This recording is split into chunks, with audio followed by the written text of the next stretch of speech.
Good afternoon mga kapatid. Ako si Lyn Olavario at ito ang Newsroom 5 Live. Napapanood tayo live sa news5.com.ph pati na rin sa hashtag Newsroom 5 Live at News5 Everywhere YouTube channel. At may snippets din tayo sa Facebook ng News5 at News5 Features pati na rin sa Instagram. Follow us on Instagram at News5 Features. Pinoy Pride tayo this afternoon dahil kasama natin ang bronze medalist at ang kauna-unahang Pinoy at ang kauna-unahang male Southeast Asian gymnast na si Carlos Yulo na nanalo na nakasungkit ng bronze medal sa World Artistic Gymnastics Championships sa Doha, Qatar last November. Siyempre kasama rin natin ang President ng Gymnastics Association of the Philippines, si Ma'am Cynthia Carion Norton. Good afternoon. Good afternoon, Lyn. Thank you for inviting us. Thank you for joining us this afternoon. Alam mo, si Kaloy, kasama lang natin last week, nagkaroon ng victory party for you ang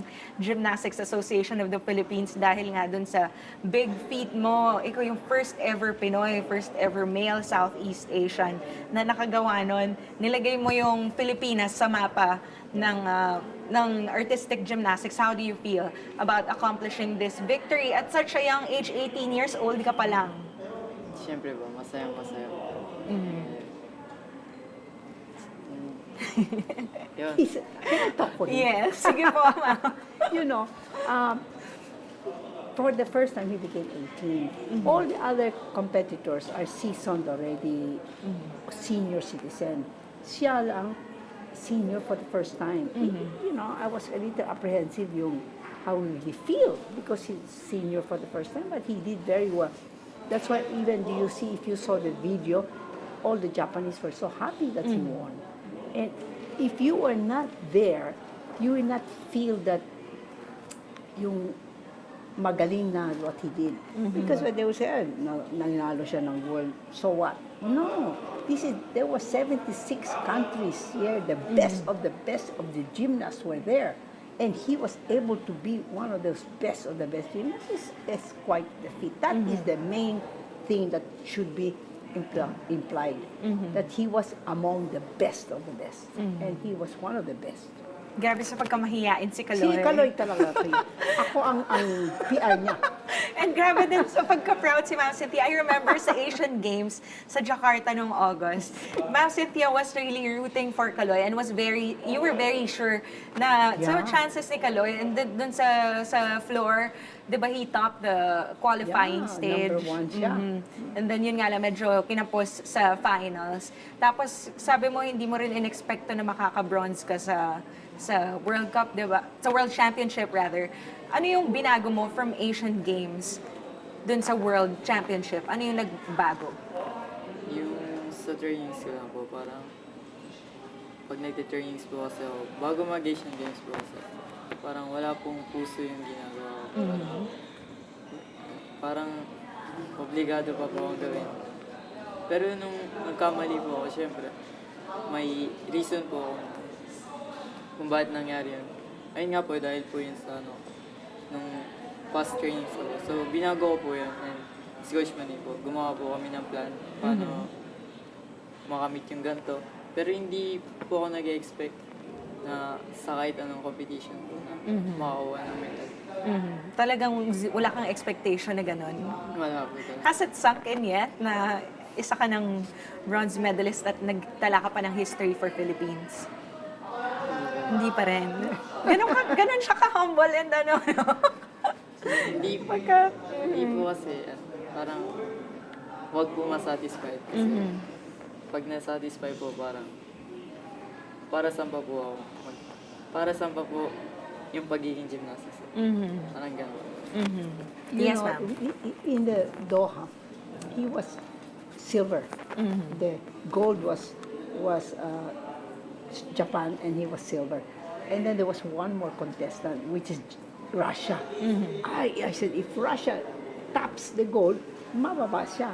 But we know already he's silver or bronze, you know. But of course, everybody, you should see, I was in the VIP, everybody already was coming down to congratulate me because they knew that he's going to be a medalist. You know, they were already hugging me and congratulating me like I'm the one who won. Ma'am, how did we reach this point na nakapag-produce tayo ng bronze medalist sa World Championship? Is it the support, the Mamenay support? The support all the way. First, you see the one who really has the passion and the focus to win, and I could see it in him. That's why I decided that this guy is worth, supporting all the way, getting all these sponsors.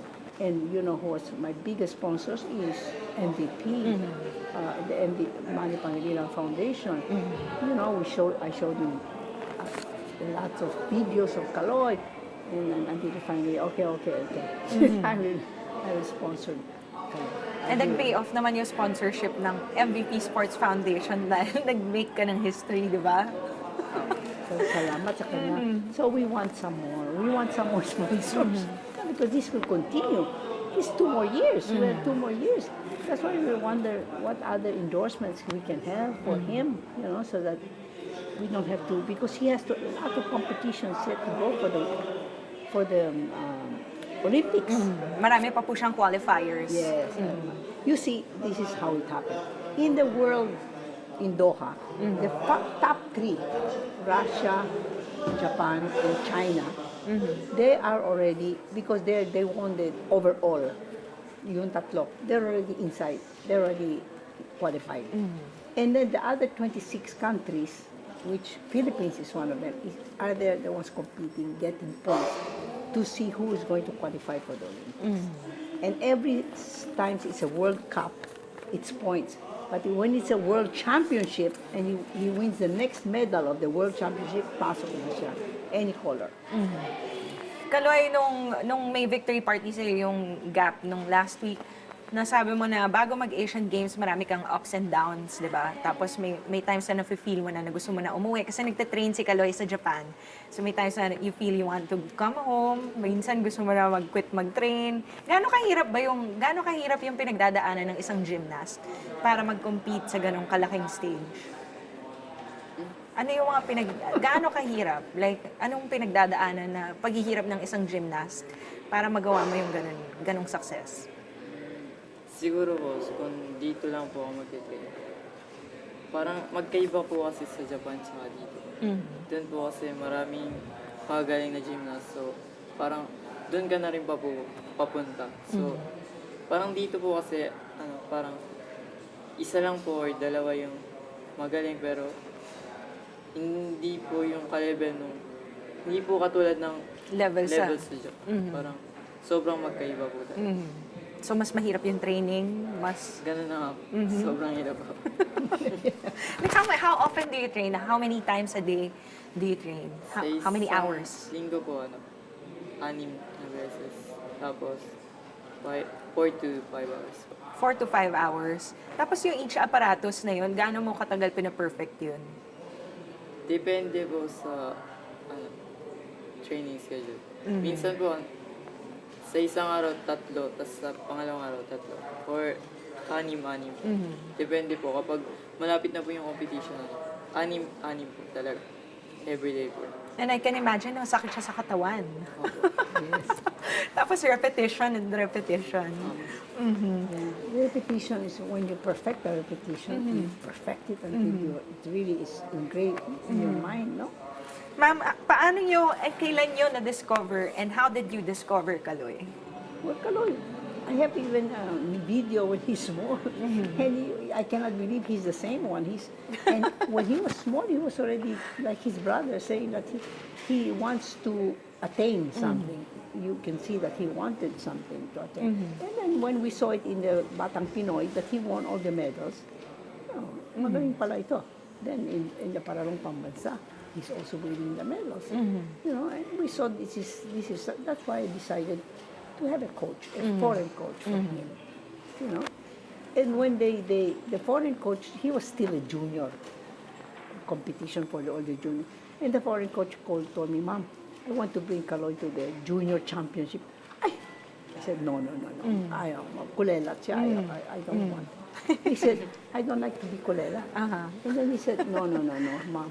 He needs exposure. Dapat magpunta siya so that he would be with the best of the best. So I said, oh, sige. Again, you have to look for money. So we went for his competition, and he won third place. That really shocked me. I said, wow, Russia, China, and Philippines. And that's junior. And I said, that is when I decided he has to train abroad. He cannot train here. We will have to take care of this boy because he has the potential and he wants to win and he's got focus, his passion in the heart. Because you can see when a person is passionate, what he needs also is a little bit of mind training. He has to be very strong in the mind. In the Asian Games, parang kulang, no? But in the world, okay na siya dyan. No? He needs a psychologist, nutritionist, lahat yan. Wala pa po siyang ganun ngayon. Wala pa. Now I'm going to, for the Olympics, we have to have a nutritionist, psychologist, and therapist, aside from a coach. And I'm trying to get him an assistant coach because Mooney wants somebody to assist him already. This is already serious. This is already the Olympics. Sometimes Simone Biles has 3 coaches. Yung mga people that are training for the Olympics, they have 2, 3 coaches. Hindi isa lang.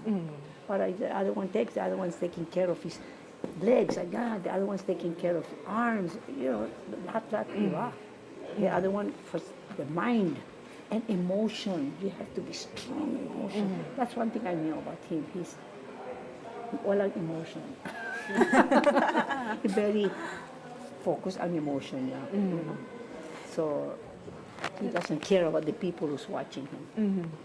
Nabanggit ni Ma'am Cynthia na you were 7 years old noon, pumunta ka sa gym nila, tapos tinanong mo kung pwede ka mag-train, mag-gymnastics. Ba't mo naisip yun? Ba't mo naisip na magpaalam, mag-training ng Actually, gymnastics? madami po talaga kami gustong sumali. Mga 17 po kami dati. Then, may po sa amin, na sumali kami ng gymnastics. So, lahat po kami naingganya. So, pumunta po kami Rizal. Tapos, sinama kami ng lolo namin. Noong time na yun, parang sobrang saya po kasi. Ang dami din pong tao nun that time po. So, nagustuhan po namin na lahat kami sasali. Pero, ako lang po yung natira. Siguro nai-imagine kung malikot ka nung bata ka, no? Mahilig ka mag-tumbling. Hindi rin? Pero, pag pumupunta po kami ng playground, doon po tumunta.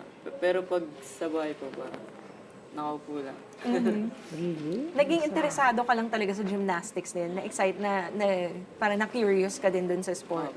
Meron ba gymnast sa family?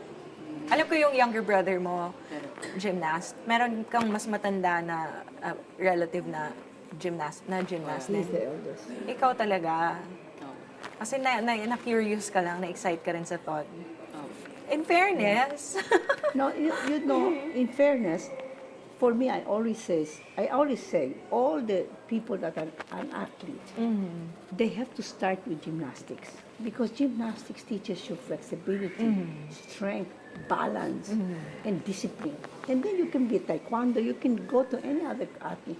But gymnastics is really, you know, the daughter of Gloria Macapagal Arroyo, the little girl, she went also. She was winning medals, and her mother says, Cynthia, you don't know the discipline that this gymnastics has given her. At night, she's tumbling, she's tired, she eats well, she's focused. Not really. And gymnastics give you the good discipline. And the grace si Ma'am Cynthia, chef de mission ng Asian Games, running all over the place, different sports, napaka-graceful din. Na I bet sa gymnastics din niya nakuha. And then I felt so bad for you, Lyn, you're running after me. Later na, Lyn. Diba?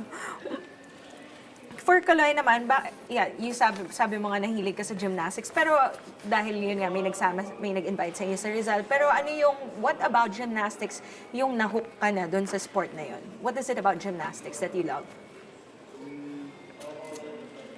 Nagsimula po talaga nung 13 years old po na gustong-gusto ko naman. Parang gymnast na ako.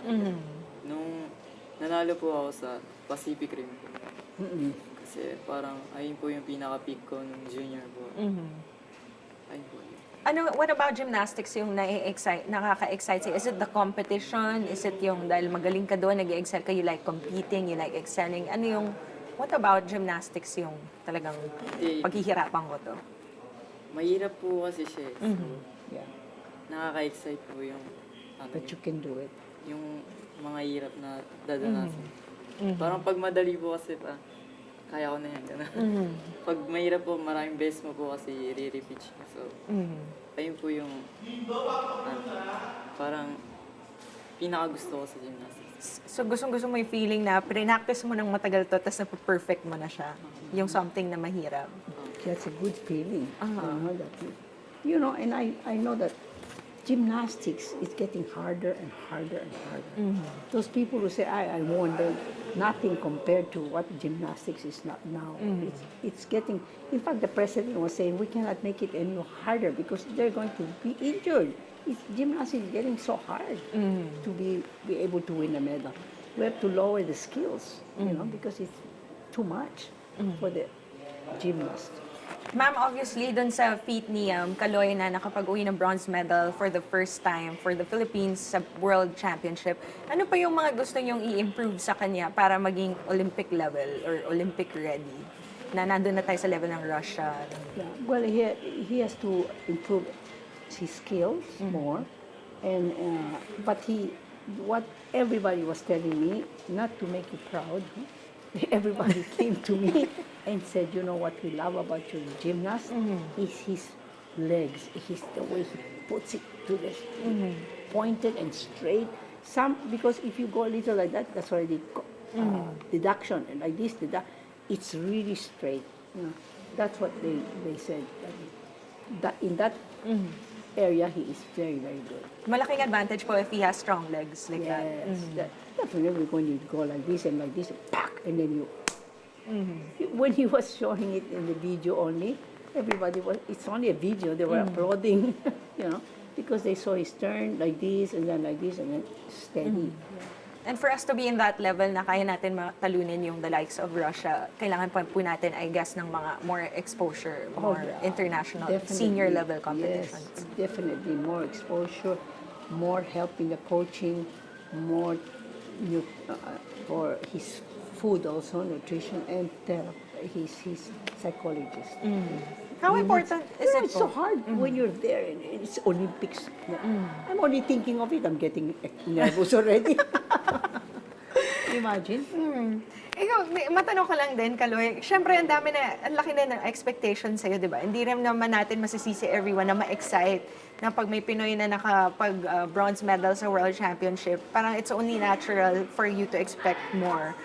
So, ikaw ba, nape-pressure ka ba at all pag inaasahan kang makaabot ng Olympics at makapag-uwi ng medalya? Hindi naman. That's a very good question. Kasi ako naman po yung naglalaro. Parang hindi po ako nag-expect na kahit ano. Ano lang iniisip mo kapag when people are asking about that gold? Siyempre, we want that first gold medal for the Philippines. Anong naiisip mo, pumapasok sa isip mo pag gano'n na yung mga tanong sa'yo? Wala lang. Wala talaga? Wala. And not even, I'll get it. Like that. I will get the gold like that, for the Philippines and for Ma'am Cynthia. Baka mas gusto niya ipakita na lang. Yeah. Diba? Kasi promise. I want to ask him, how do you feel when all these girls or all these people want to take photos with you in Doha? And Talaga? Marami na ang nagpipicture dami. with Kaloy. Even the waitress, they gave him cake in his room, and then they want photo with him. How do you feel when they want to pictures with you? And Nakakataba po ng puso. Sobra. yeah. Talaga? Nasasanay ka na rin? Or nagugulat ka? Oo. Nagugulat ka? Oo. Okay, wag ka na, masanay ka na kasi aabot ka pang Olympics, di ba? Sanay ka na. Yes. Sa mga interested, sa mga young ones who are interested to try gymnastics, ano yung mga skills na kailangan nila para, basic skills na kailangan nilang ma-enhance para maging magaling na gymnast? Sino? Who are you asking me? Anyone? Ang dami. First of all is the strength of the legs. Did you see Simone Biles? She's jumping up and down like this to strengthen her legs 10,000 times a day. Just jumping and jumping, strengthening her muscles in the legs. Because it's important when you go up and down and you tumble that you don't fall. You know? Ba't ka natatawa? Ginagawa mo din yun 10,000 times? Pero ba't ka natatawa? Nakakailan jumps ka a day para i-strengthen yung legs mo? Yeah, what do you do for your strengthening? Because his legs is very strong. May, time po na puro conditioning lang. Pero may puro routines po kasi tsaka new elements po yung pinapractice ko po. So, hindi po 10,000 yun. Okay. Exaggerated.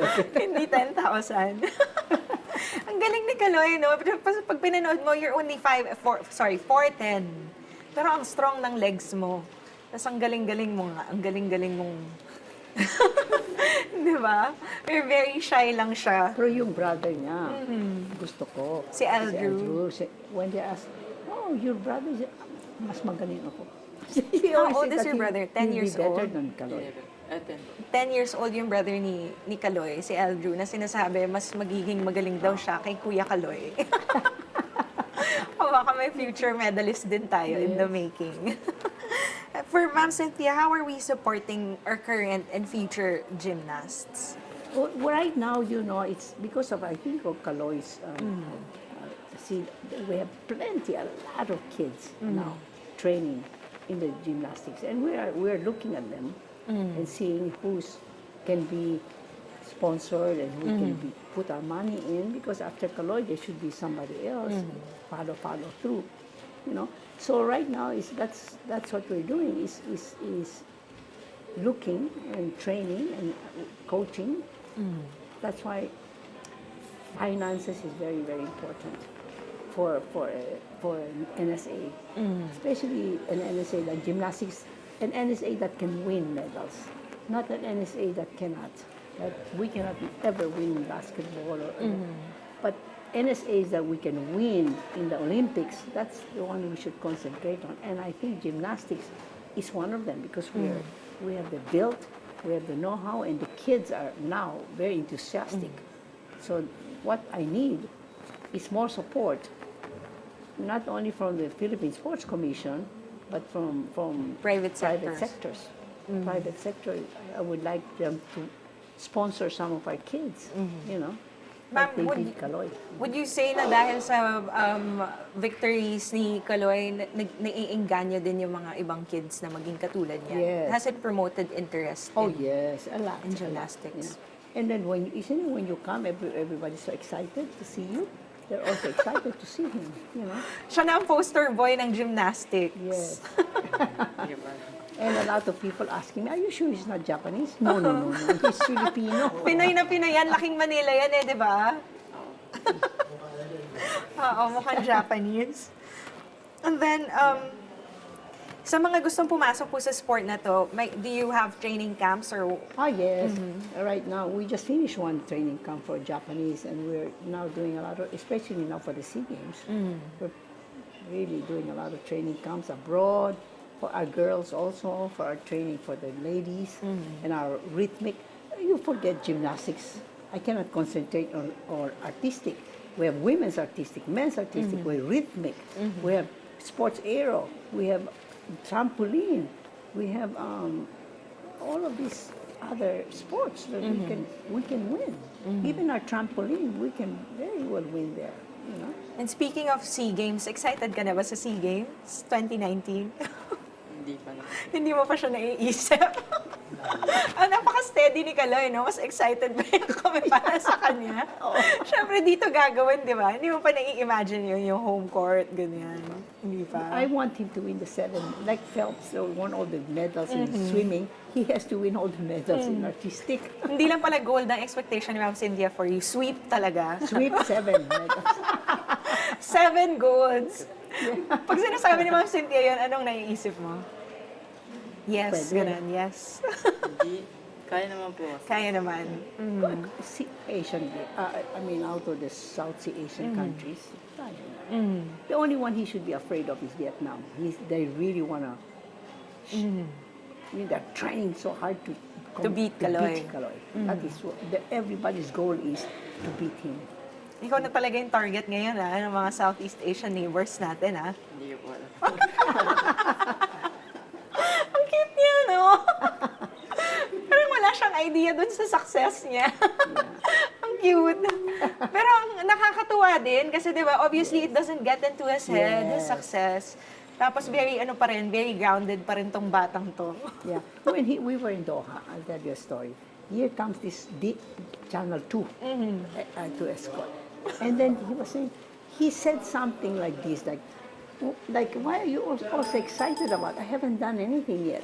At that time, he was already 12th place out of the whole.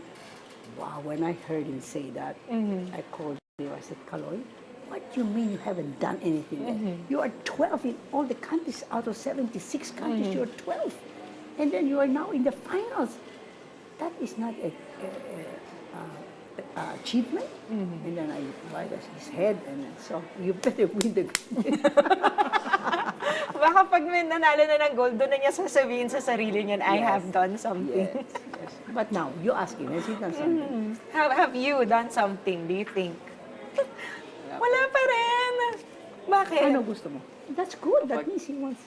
Siguro po kapag nakapag-Olympics po ako, tapos nakaget po ako na medal. Ayun po yung... Doon mo na i-claim na may nagawa ka. Wow, nice. Ang ganda din ang mindset niya, no? Talagang hindi siya kumakampante, hindi rin siya nagko-complacent. In fairness, ang galing, ang galing. Nakakabilib ka. Pati yung how he thinks, ang galing din. Yeah. Tsaka parang parang... Unusual, no? And then yung yabang. Yung mga, walang kayabang-yabang. Some sports people, they want only one thing, they get yabang na sila. Ito naman, I want to do it a little yabang, walang yabang. Okay. So, ina-expect natin nga, ang target ay Tokyo, 2020 Tokyo Olympics. Ano yung mga kailangan mong salihan para... Itong World Championship sa Doha, does this count as a qualifier? May points ba to para... nung last year po. Itong November, World Championship. Sa team lang po. Sa team. Yung tatlong team po, pasok na po yung Olympics. Okay. Pero yung iba po, yung mga individual all-arounders po, hindi pa po. Okay. So, ano yung mga kailangan mong gawin para makapasok ka sa Olympics? Sa World Cup po, World Cup Series, kailangan siguro kahit maka P or kahit tatlong medal po. Tatlong medal. Pag nakatatlong medal ka doon, assured ka of a slot. Di ko po alam, pero yung points po, mataas po yung makukuha points. Pero yung sa October po, sa may Germany po, kapag po, 12 pababa, 12 pababa, pasokan na po sa Olympics. Meaning, you have to join mga World Cups. Mga ilan pang World Cups do you think kailangan mong salihan? 4 po, 5 po, mga 5. Tapos, syempre, the higher the finish, the more points you accumulate para makapasok tayo sa Olympics. Ma'am Cynthia, how do you like Kaloy's chances to get into the Olympics? His chances? For sure. He's gonna be there, Kaloy. I know he is. And he knows it too. He just doesn't want to make yabang, but he's gonna be there. But of course, we need... Even the technical officials, they kind of always tap me in the back. Oh, don't worry, he'll make it. You know? Yeah. Reassuring me that he'll make it. Yeah, you'll make it because you're focused.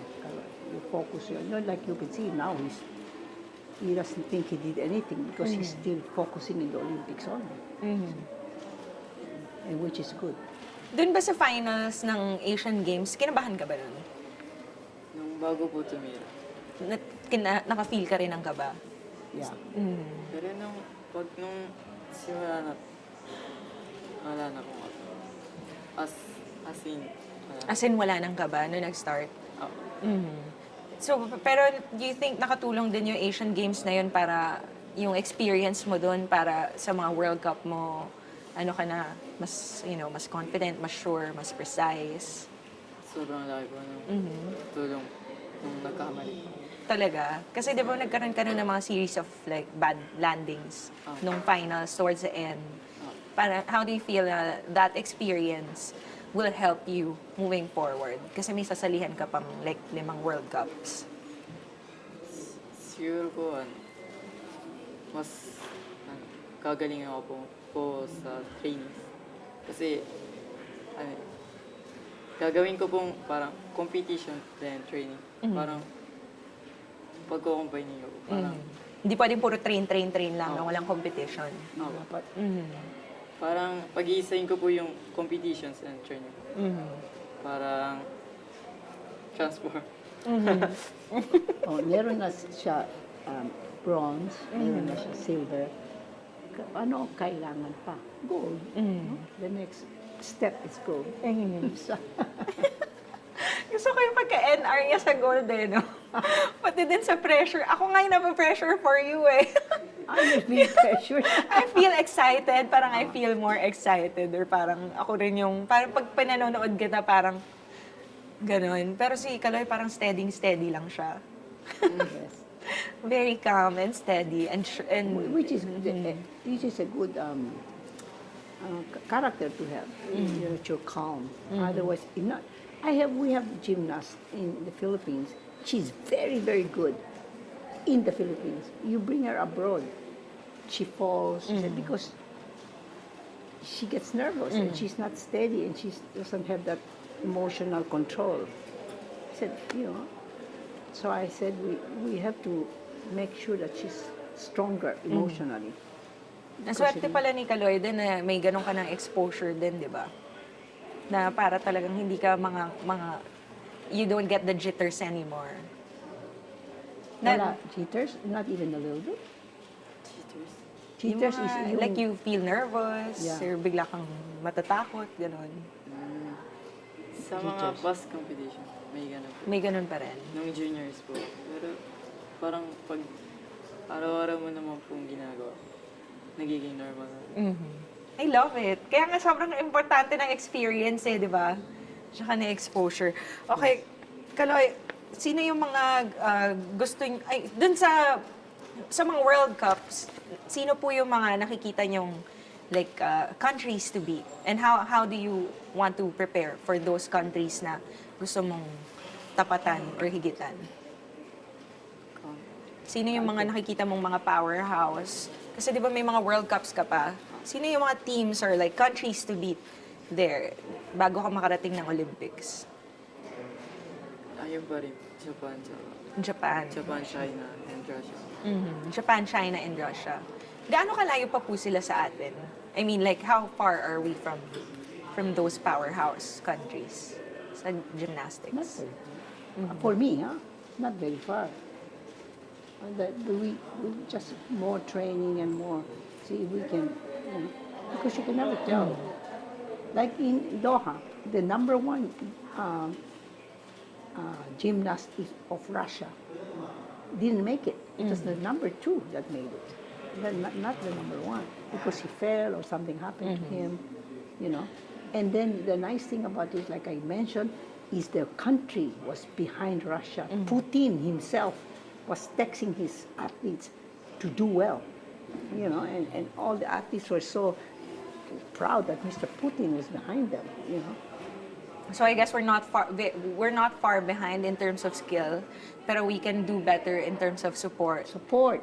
That's what I need, support of the country. And that's why I'm very grateful to the media that you're pushing us and letting the people know, because we are partners. I feel me and you were all partners in making him a world champion. We have to work together. So I'm so happy that you're pushing Kaloy in the media, now that he's here also, because it's very, very important that the people of the country will know, and then they will also rah him, and then he will get more energized with the people behind him, And para makakuha na rin siya ng second coach, nutritionist, therapist, psychologist. Kasi parang ngayon, psychologist mo si Ma'am Cynthia, No?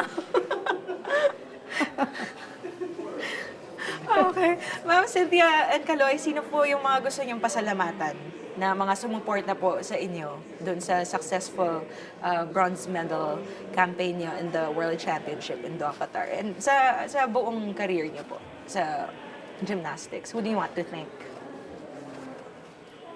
Una-una po sa gusto ko pong magpasalamat sa Panginoon. And sa family ko po, sa pag-support nila sa akin. And kay Ma'am Cynthia po, syempre. And kay Coach Mune po. Yun lang. How about you, Ma'am Me, Cynthia? I like he said also, it's a lot of prayers. I always ask everybody to pray for Kaloy. So I feel also, and I feel also I want to thank the press for helping us. And then the family of Kaloy, I love them because they're very supportive and they're helping me in every way. Whenever I said that, even his grandfather writes a letter to him before his competition to give him moral support. And that is important. And his brothers, everybody's behind him. And I want to thank his family, I want to thank God, I want to thank the media, and most of all, I want to thank MVP Foundation and Philippine Sports Commission and the Philippine Olympic Committee. That, now kulang lang ang government to get involved in this. Once the government, like Duterte, gets involved and all that, then we will have the full support of the country, whole support. Dahil hindi ka naman madali ma-pressure, i-share ko na rin sa iyo yung bucket list ko bilang sports reporter. Makapag-cover ng national athlete na nakasungkit ng gold. Oh, wow! Hindi ka naman ma-pressure eh. Pero yun talaga sa dream ko. So I really... Did you hear that, Kaloy? You given her dream. Dream ko kasi ang saya ko naman Heidelin Diaz won the gold medal in the Asian Games. That's silver. Gold in the Asian Games. So yun, isa sa mga bucket list ko yun. So baka si Kaloy na yung sagot sa ano ko. Sa world. Sa dream ko, sa ano Olympics. naman, Olympics naman. Imagine, that's Olympics. No? That's different. No? Total, cool lang naman siya pag nakakarinig siya ng mga ganun eh. Thank you so much for joining us this afternoon. Our pleasure. May social media accounts po ba kayo na you want to promote para ma-follow ng ating mga viewers? Social media accounts. Hindi, okay na po. Hindi ka mahilig He sa doesn't know because he has to focus on nakafocus. You ask him if he has a cell phone. He doesn't have a cell phone. He cannot have cell phone. He's focused in his training. Talaga, kahit Facebook page, wala ka rin? Wala ka pa? May account po, pero Hindi mo ginagamit? ginagamit naman po. I-support na lang natin si Kaloy in different ways. Sa social media, hindi siya masyadong active. Thank you so much for joining us this afternoon. I also want to say that in the Asian Games, there are 4 medals, all women. Yes. And who is the head of the women's sports? Of course, si Ma'am Cynthia. And now also Kaloy has to win the Olympics. Sobrang girl power tayo sa Jakarta nun sa Indonesia. 4 yung gold natin, puro mga babae, headed by our very graceful Ma'am Cynthia Carrion. Sa mga nakamiss na tong episode, may replay siya sa www.news5.com.ph, pati na rin sa ating YouTube at Facebook pages. And you can also follow me on Facebook, Lyn Olavario. At nandun yung link sa aking Twitter at Instagram account. Once again, I'm Lyn Olavario at ito ang Newsroom 5 Live.